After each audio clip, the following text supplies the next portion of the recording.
It's always good to be before you. My name is Ware Wendell. I'm the Deputy Director with Texas Watch. I've called you Wendell Ware for years. It happens all the time.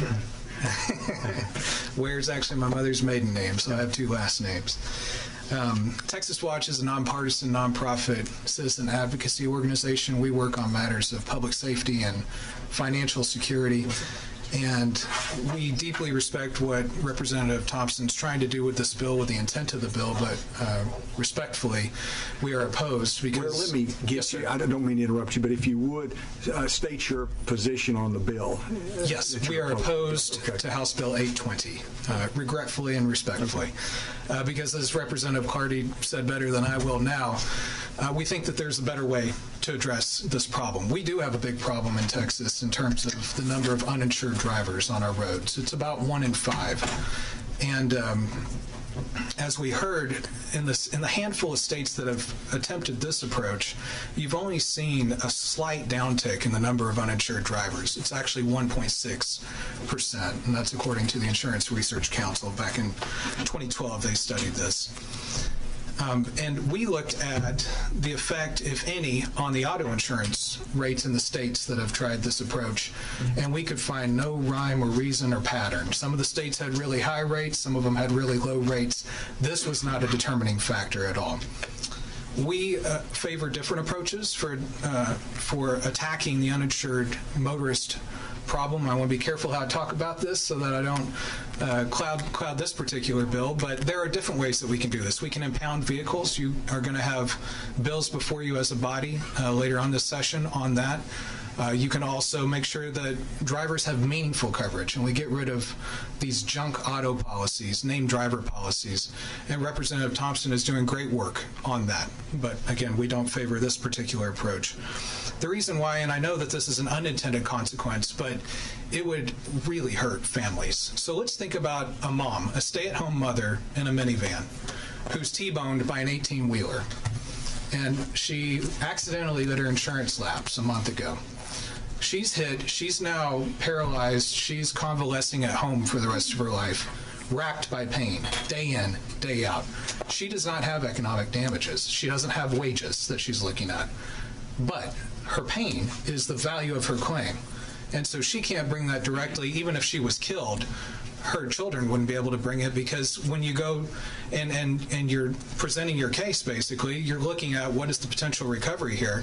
And if we say as a matter of state public policy that your pain doesn't count, even though you're racked for the rest of your life with pain in a bed, she doesn't have a case, she doesn't have a claim.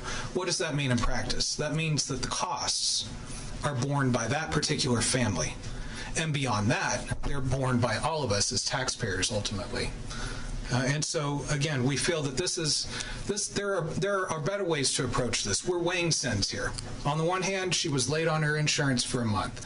On the other hand, this sleepy truck driver T-boned her and made her a paraplegic for the rest of her life. We should favor the lesser of those two sins. So we believe there's a better way forward. We're opposed to House Bill 820 for that reason, and I'm happy to take any questions that y'all might have. Mr. Chairman, not to bog down this committee with insurance issues. So if you could, you can't escape it either way. I know I'm on insurance. So if you have a list of ideas on conquering the uninsured problem, please bring them to me so I can take a look at them, because it's a big issue for me. We're hoping that you will support us on named driver. Well, we'll see where I go with that. And I'm actually working with Mr. Thompson on that issue. But you also referenced a 2012 study. Do you have anything more current? Because most of these laws were only enacted at the first part of this decade, so 2012 didn't give a long period of time to collect data on the actual how this affected uninsured rates. It's a good, deep question. It's the only study that I'm aware of, and I think that it's the only study that's been conducted. Having said that, I believe they studied 10 states at the time, so only one additional state, which I believe is Missouri, has gone into effect since they conducted that study, and it was just a very small drop, 1.6% in uninsured motorists, versus all the costs that we're imposing on these families that have been T-boned by 18-wheelers in my example. Any other questions, Ms. Thompson? Mr. Wendell. Yes, ma'am. You mentioned one of the options would be to favor impounding vehicles, how much is that going to cost? If they can't afford the insurance, where are they going to put these vehicles, and how are they going to get them out? Well, you're looking at probably a couple $100s to get it out of the pound, and I hear your concerns there. But as we're weighing different approaches to make sure that folks do get the insurance that they need to drive legally and responsibly on the road, I would favor that approach, a couple $100 versus thousands of dollars. You got somebody that's charging by the day to keep that to have that vehicle impound. Yes, ma'am. And a couple $100 is not going to get it. It is a significant cost. I'm not disagreeing on that, but versus a lifetime of pain, thousands of dollars or even more, as we're looking at ways to try to address this, that's why we don't favor the approach in House Bill 820. Thank you so much. Yes, ma'am. Mr. Chairman. Ms. Ware?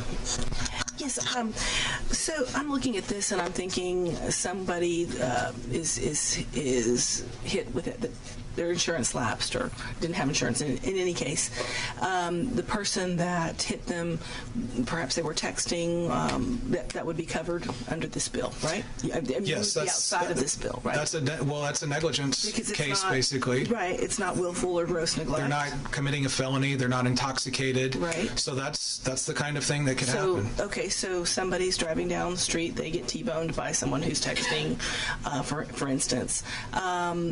Is that person that was texting less culpable to the person without insurance versus whether that person that they hit had insurance? Is the culpability any less just because that person did or did not have insurance? You raise a great point. And we would need to focus on this wreck, this collision. What happened?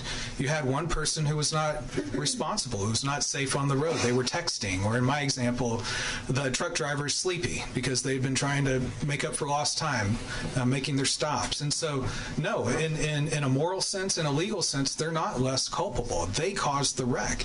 They were 100% at fault. My mother in my minivan was sitting at the red light when she was T-boned, what have you. But in practice under this bill, what happens is because that mother cannot recover her non-economic damages, in effect, that distracted driver or that sleepy driver will not be held culpable or responsible. That will be the practical effect So of the back bill. to what Chairman Raymond was saying, that the driver who was hit is treated differently just depending upon their station in life. If they're a housewife or they're retired or something like that. That's exactly right. If you're a stay-at-home parent, if you're elderly, if you're very young and you don't have economic damages, you don't have wages, right, then you're going to be punished under the bill. So on the one hand, we may be trying to make people, more people be responsible and carry insurance, but on the other hand, we might be making people that are not paying attention or they're neglectful in some way not have to pay for the consequences of their actions, perhaps. That's exactly depending upon who they hit. And you're weighing those two sins, being a month late on your insurance versus being a distracted driver and maiming or killing. And so that's why we disfavor the approach in this particular bill. Okay. Any other questions? Appreciate you being here. Thank you, sir. Ms. Ware?